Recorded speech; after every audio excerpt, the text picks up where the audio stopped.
Well, And with that, hello. I'm Stan Foxworthy with Foxworthy Studios, and this is beside me, Mr. Larry Monteith, almost Esquire, if you had ever completed that law degree. But anyway. if only I'd started the law degree and completed it. Yes, it started. So I have taken pictures at Charleston of the Charleston School of Law. With that being said, welcome to another much anticipated episode of the Micro Four Thirds Curmudgeons. So Stan, I see you have new toys here to show and to tell. Well, I've got new toys, and basically because we've been talking about this, with actually there's been an increase in interest in Micro Four Thirds, as you and I had talked about. A lot of people going for birding, wildlife, motorsports, outdoor activities, things where they needed to be able to reach out and capture. And people complaining because they couldn't obtain or couldn't get a hold of this. This is one of the two lenses, the long zooms. This is the 100 to 400 premium zoom lens, completely weather sealed, image stabilized. It's a beautiful lens.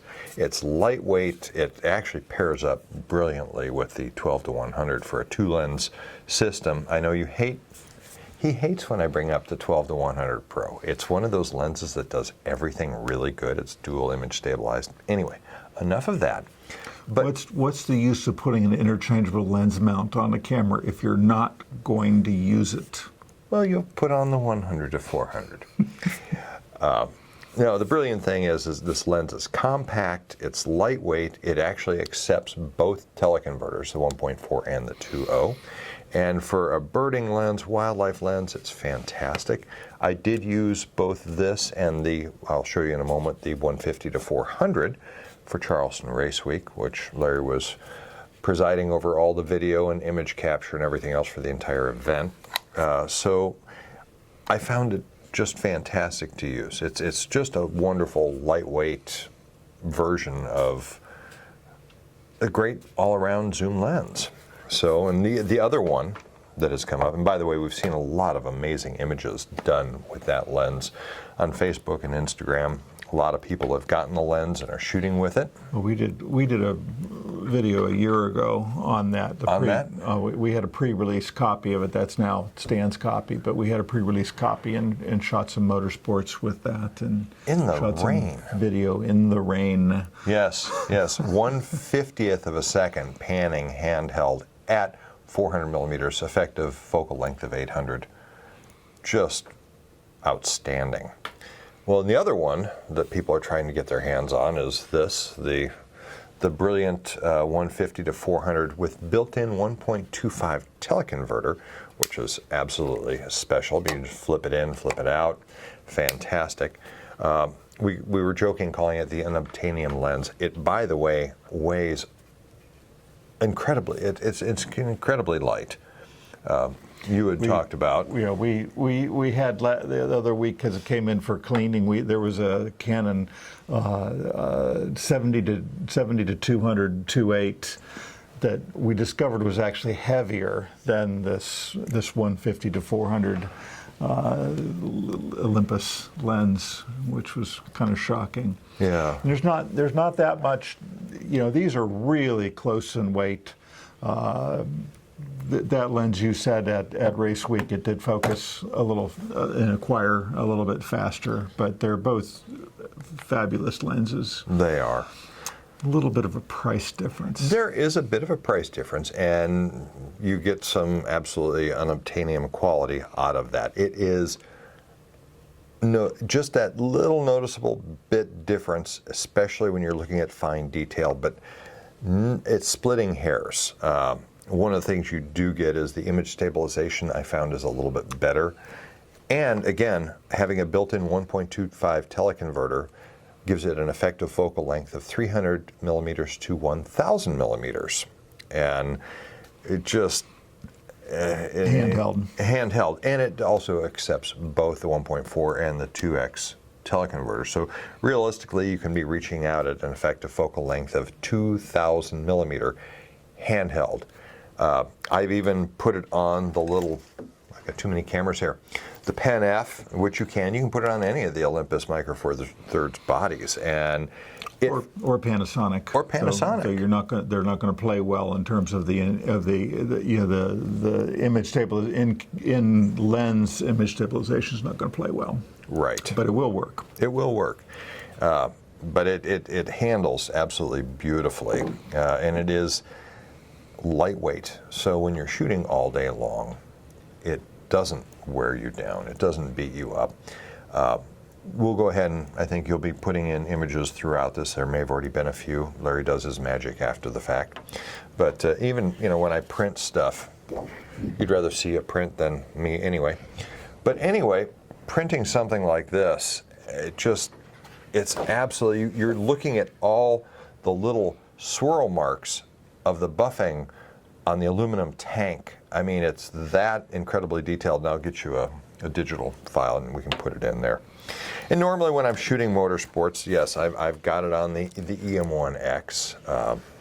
Again, it feels so good in the hand, and it really doesn't weigh a whole lot more than, if I have this EM1 Mark III with a battery grip on it, or I run this. But the acquiring of subject with this is just phenomenal. But with that being said, I don't think that we have to worry about Micro Four Thirds going anywhere. Nope, not going anywhere. Then Olympus has announced another lens coming out soon. It's been on the roadmap. It's been on the roadmap. I think you're allowed to talk about it now, though, aren't you? Or do I edit this part of the video out? We'll leave it in. Oops. You can release it after that. No, we'll leave it in, and basically with that 8-25 f4 weather sealed pro lens, brilliant compact lens, and incredibly sharp, razor sharp. So I think what Olympus is showing that they're going after, which are the two logical areas to go after, is they're going after long lenses, and they're going after travel photography. I already forgot 8 to 25 will be an ideal travel lens. Walkabout lens, Walkabout lens in the wider range. And we had your friend Nelson from Use Photo Pro in here last week, and Nelson says basically people are selling Canons and Nikons with long lenses as fast as they can. I shouldn't say that. Specifically, it was the birders he was talking about are selling their Canons and Nikons and going to the Olympus as fast as they can get the lenses. Right, and there's not anything wrong with those Canons and Nikons. It's just that they're big and they're heavy. And they don't have the image stabilization that, right. I mean, they may have image stabilization, but they don't have the image stabilization that the 7 stops and all of that, yes. No, he said, especially the birders and wildlife folks are just going as quickly as they can, just because we're also aging a little bit and we don't want to have to lug that around. We don't want to have a tripod or a monopod. We want to be able to go lighter and being free with how we travel with this stuff, because less gear to lug around means we've got more energy to focus on what we do best. So, and also, thank you for bringing up Nelson from usedphotopro.com. A big thanks to Nelson for coming out here and doing a buying event. We had a number of photographers bringing in older gear and stuff that they were getting rid of, wanting to change out to whatever they were doing, and finding new homes for it. And it was kind of a bittersweet moment. I did go ahead and sell off my medium format Bronica stuff.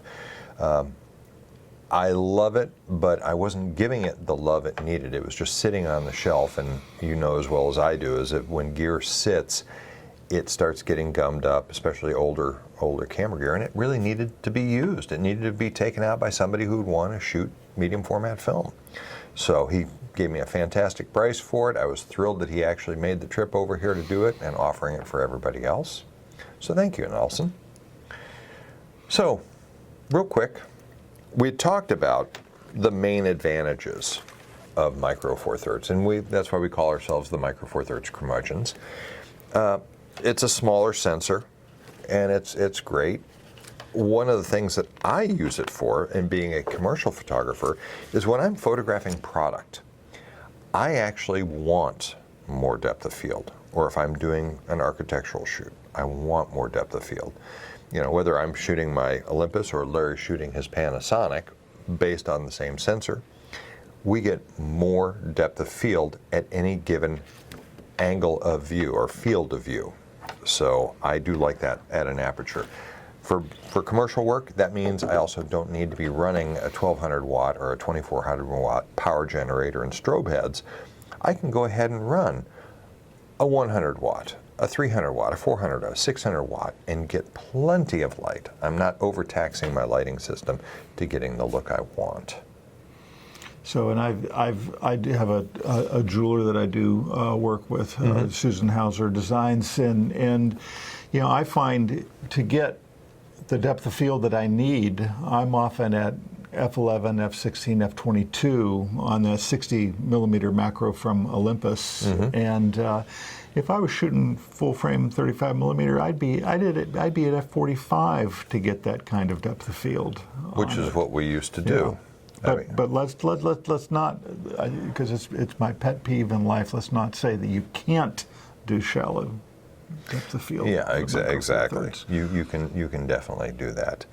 Now, you know, and the other brilliant thing is, again, and we keep talking about this, I do a lot of camera cleanings and tune-ups for other photographers and throughout the state and area, region, I should say, where they'll bring gear in, I'll clean their sensors, I'll update firmware, I'll do micro adjustment for getting lenses to focus properly and stuff on mirrored cameras.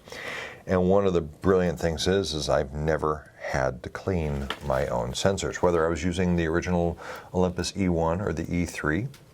I had switched to a full frame system in 2010, and the reason why I bought all this stuff is every couple of months I had to be cleaning my stuff.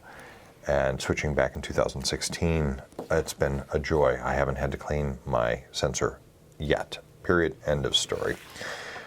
Which also brings up an interesting note. We will have, probably in the next month or so, we're going to have a fun, we're going to show you how not to clean a camera sensor and lens. So I'll just leave it at that, and we'll have some fun with that, and hopefully we'll have it the next month. We've obviously had a tough time meeting our editorial deadline for our personal projects, haven't we? You know, I think we were planning on doing this particular video maybe, or having it out by February this year. February of 2020. Well, be honest. This guy wouldn't have been the same video. Well, it wouldn't have been the same video, and it wouldn't have been possible with this lens, since that one had just come out, and this one hadn't even been available in the wild till much later. So that's something to think about. But at least we're getting a few things out.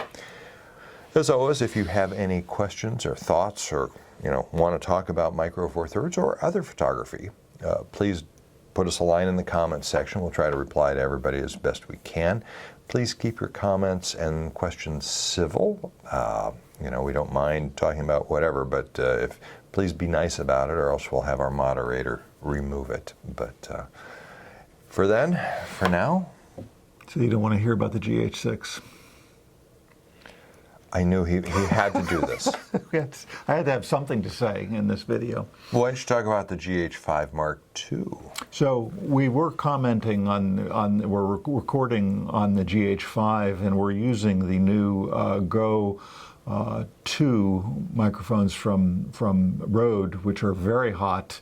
And the GH5 Mark II, which we do not have, has the added feature of you can turn the levels down even lower. We have this turned down as low as it goes, and we're trying to talk quietly because we need to be able to turn it down more. But the GH6 has been announced. They claim that will ship this year. So the reason why I bring that up is, I think Olympus is cutting their niche in travel and wildlife, motorsports.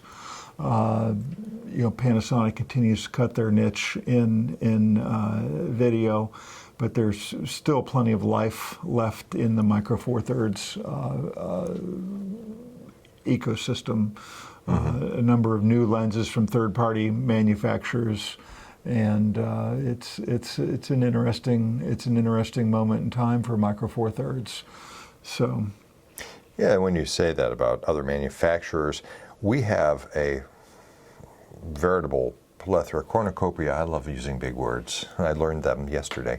Anyway, no, we have so many choices of lenses to operate, whether it's through Olympus. And they're essentially all good. Oh yeah, through Panasonic, through third-party lens manufacturers. There's a number of them creating. Plus, I mean, you're looking at Sigma, you're looking at Seven Artisans, you're looking at, I mean, you got Nocticron stuff, all these things that are coming out.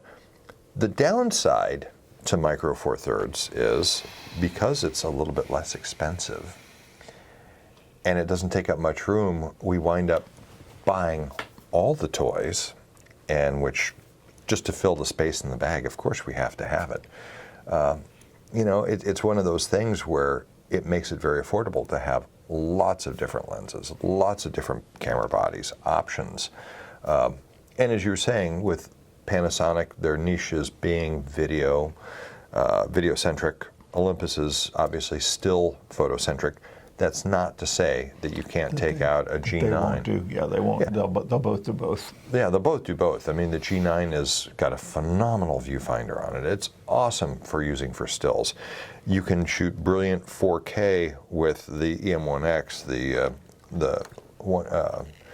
EM1 Mark III. It's just, the EM1X is phenomenal at that. The big thing is the Olympus cameras all have a video recording limit. They have upgraded their video out formats, but still, if I was going to be only shooting video or mostly shooting video, obviously I'd go Panasonic. But since I'm a still photographer, motorsports and commercial and portrait, this is my weapon of choice.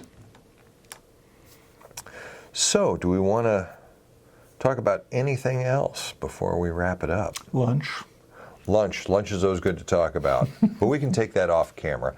Again, thank you all so much for tuning in to another episode. We will do our best to get more episodes out.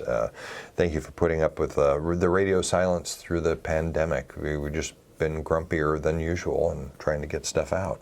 Nobody wants to hear from grumpy curmudgeons. Yeah, we want happy curmudgeons. Is that a thing? Well, again, thanks for tuning in. Hope you all have a wonderful day.